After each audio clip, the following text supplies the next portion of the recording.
မင်္ဂလာပါခင်ဗျာကျွန်တော်ရဲ့ YouTube channel မှာကြိုဆိုလိုက်ပါတယ်မိတ်ဆွေတို့ကိုဒီဗီဒီယိုဖိုင်လေးမှာဘုသူဒ္ဓဖြစ်မျှဝေပေးခြင်းတာကတော့ကားရဲ့ engine တွေမှာ main YC လို့ခေါ်တဲ့ crankshaft ရဲ့ rear YC က engine 1ရိုစိမ့်ခြင်းပြစ်ချက်နဲ့ပတ်သက်ပြီးတော့မိတ်ဆွေတို့ကိုဘုသူဒ္ဓဖြစ်မျှဝေပေးခြင်းတာပဲဖြစ်ပါတယ် crankshaft မှာဆိုရင်တော့ YC က2မျိုးရှိတာပဲဖြစ်ပါတယ်ဒါကတော့ front YC ပဲဖြစ်ပါတယ် crankshaft မှာဆိုရင်တော့ဒါက pulley YC လို့လည်းခေါ်တာပဲဖြစ်ပါတယ် engine ရဲ့ရှေ့ဘက်ခြမ်းမှာရှိတာပဲဖြစ်ပါတယ် engine wine တွေကိုရိုစိမ့်မှုမရှိအောင် YC ကနေပြီးတော့လှုပ်ဆောင်ပေးထားတာပဲဖြစ်ပါတယ်ဒါကတော့ crankshaft front YC ပဲဖြစ်ပါတယ် pulley YC လို့လည်းခေါ်ပါတယ်နောက်ထပ်တစ်မျိုးကတော့ crankshaft ရဲ့ rear YC ပဲဖြစ်ပါတယ် main YC လို့ခေါ်တာပဲဖြစ်ပါတယ် engine ရဲ့နောက်ဖက်ခြမ်းမှာရှိတာပဲဖြစ်ပါတယ် flywheel နားမှာတည်ရှိပြီးတော့ engine နဲ့ gear box ရဲ့ကြားထဲမှာတည်ရှိတာပဲဖြစ်ပါတယ်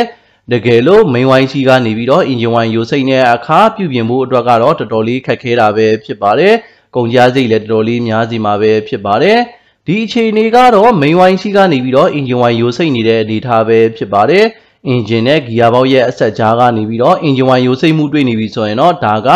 main YC ကနေပြီးတော့ engine wine ရိုစိမ့်နေတာပဲဖြစ်ပါတယ် main YC ကနေပြီးတော့ engine wine ရိုစိမ့်နေပြီဆိုလို့ရှိရင် engine နဲ့ gear တွဲချပြီးတော့မှသာပြုပြင်ရမယ့်အခြေအနေပဲဖြစ်ပါတယ်ချို့ရဲ့ကားတွေမှာဆိုရင်တော့ gear box ချရင်တော့ရပါတယ်ဒါပေမဲ့တော်တော်များများကားတွေမှာဆိုလို့ရှိရင်တော့ engine နဲ့ gear ကိုတွဲချရတယ် engine နဲ့ gear ကိုကားကနေပြီးတော့ဖြုတ်မယ်ဖြုတ်ပြီးတော့အောက်ရောက်မှသာ engine နဲ့ gear ရဲ့အဆက်ကို engine နဲ့ gear အဆက်ကိုဖြုတ်ပြီးတော့မှ main YC ကိုလဲလို့ရမှာပဲဖြစ်ပါတယ်ဒါကတော့ main YC ပဲဖြစ်ပါတယ် crankshaft ရဲ့ rear YC ပဲဖြစ်ပါတယ်ဒီနေရာလေးပဲဖြစ်ပါတယ်ဒါကတော့ crankshaft ပဲဖြစ်ပါတယ်ဒီပေါက်လေးတွေကတော့ flywheel သို့မဟုတ် drive blade တက်ဆင်ရမယ့်နေရာတွေပဲဖြစ်ပါတယ်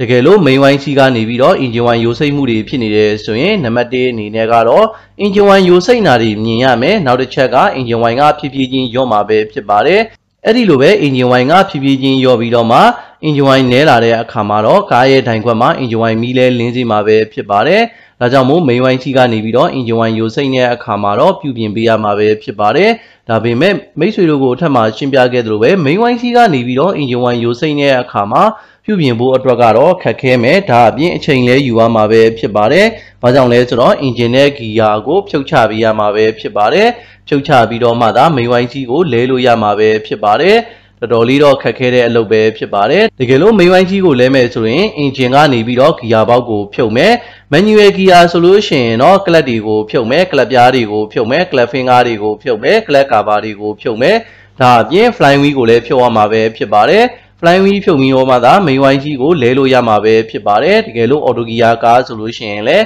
engine ကနေပြီးတော့ gear box ကိုဖြုတ်မယ်ဖြုတ်ပြီးတော့တပိတ်တီးလို့ခေါ်တဲ့ torque converter ကိုဖြုတ်မယ်ဖြုတ်ပြီးတော့ drive blade ကိုဖြုတ်ရမှာပဲဖြစ်ပါတယ် drive blade ဖြုတ်ပြီးတော့မှသာ main YC ကိုလဲလို့ရမှာပဲဖြစ်ပါတယ်main YC ဆိုတာကတော့ maintenance ပြုပြင်ရမယ့်အထက်မှာတော့မပါပါဘူးရိုစိမ့်မှသာပြုပြင်ရမယ့်အပိုင်းပဲဖြစ်ပါတယ်တကယ်လို့ main YC ရိုစိမ့်နေတယ်ဆိုလို့ရှိရင်အထက်မှာရှင်းပြခဲ့လို့ပဲ engine နဲ့ gear ကိုဖြုတ်ပြီးတော့မှသာ main YC ကိုလဲရမှာပဲဖြစ်ပါတယ်ဒါကြောင့်မို့မိတ်ဆွေတို့အနေနဲ့ main YC ကနေပြီးတော့ engine wine ရိုစိမ့်နေတယ်ဆိုရင် main YC ကိုအမျိုးအစားကောင်းတဲ့ main YC ကိုသာလဲပေးတင်တာပဲဖြစ်ပါတယ်တကယ်လို့အမျိုးအစားမကောင်းတဲ့ main YC ကိုလဲမိတဲ့အခါမှာဆိုရင်နောက်တစ်ချိန်ထပ်ပြီးတော့ engine wine ရိုစိမ့်တဲ့အခါမှာကုန်ကြစိတ်လည်းပို့ပြီးတော့ကုန်ကြနိုင်တာပဲဖြစ်ပါတယ်ဒါကြောင့်မို့ main YC လဲတဲ့အခါမှာအမျိုးအစားကောင်းတဲ့ main YC ကိုသာတခါတည်းလဲပေးတင်တာပဲဖြစ်ပါတယ်အဲ့လိုမဟုတ်ဘူးဆိုလို့ရှိရင်ကုန်ကြစိတ်လည်းများမယ်ဒါအပြင်အချိန်လည်းပို့ပြီးတော့ကြာစေနိုင်တာပဲဖြစ်ပါတယ်မိတ်ဆွေတို့ကိုဒီဗီဒီယိုဖိုင်လေးမှာဘုသူဒ္ဓဖြစ်မျှဝေပေးခဲ့တာကတော့ကားရဲ့ engine မှာတက်ဆင်အသုံးပြုတဲ့ main YC ရိုစိမ့်ခြင်းနဲ့ပတ်သက်ပြီးတော့မိတ်ဆွေတို့ကိုဘုသူဒ္ဓဖြစ်မျှဝေပေးခဲ့တာပဲဖြစ်ပါတယ်main YC ကတော့တက်တန်းတစ်ခုကြာသွားတဲ့အခါမှာလည်း main YC ကနေပြီးတော့ engine wine ရိုစိမ့်နိုင်ပါတယ်ဒါအပြင်နောက်ထပ်ပြစ်ချက်တစ်ခုအနေနဲ့ကတော့ engine wine တွေကိုလိုတဲ့ပမာဏထက်ပိုပြီးတော့ထည့်မိတဲ့အခါမှာလည်း engine wine pressure များပြီးတော့ main YC ကနေပြီးတော့ engine wine ရိုစိမ့်နိုင်တယ်လို့တခြားသော YC တွေကနေပြီးတော့လည်း engine wine pressure ကြောင့်တွန်းကန်ပြီးတော့ engine wine တွေကထွက်လာနိုင်တာပဲဖြစ်ပါတယ်ရိုစိမ့်နေတာပဲဖြစ်ပါတယ်ဒါကြောင့်မို့ engine wine ကိုသတ်မှတ်ထားတဲ့ပမာဏအတိုင်းသာထည့်သင့်တာပဲဖြစ်ပါတယ် ချိုးကတော့ engine wine တွေကိုထပ်ပြီးတော့ဖြည့်ကြပါတယ်ထပ်ပြီးဖြည့်တဲ့အခါမှာ engine wine ပမာဏကသတ်မှတ်တဲ့ပမာဏထပ်ပိုပြီးတော့များသွားတဲ့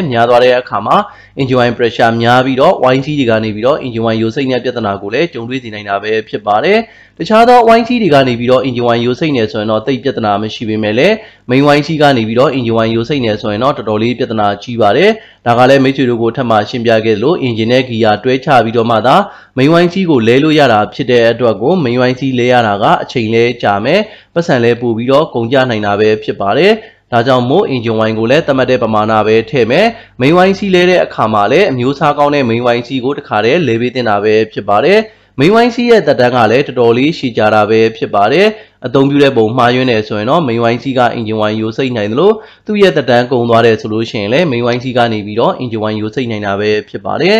ကျွန်တော်ရဲ့ဗီဒီယိုဖိုင်လေးကိုအဆုံးထိကြည့်ရှုပေးတဲ့အတွက်ကျေးဇူးအများကြီးတင်ပါတယ်ခင်ဗျာ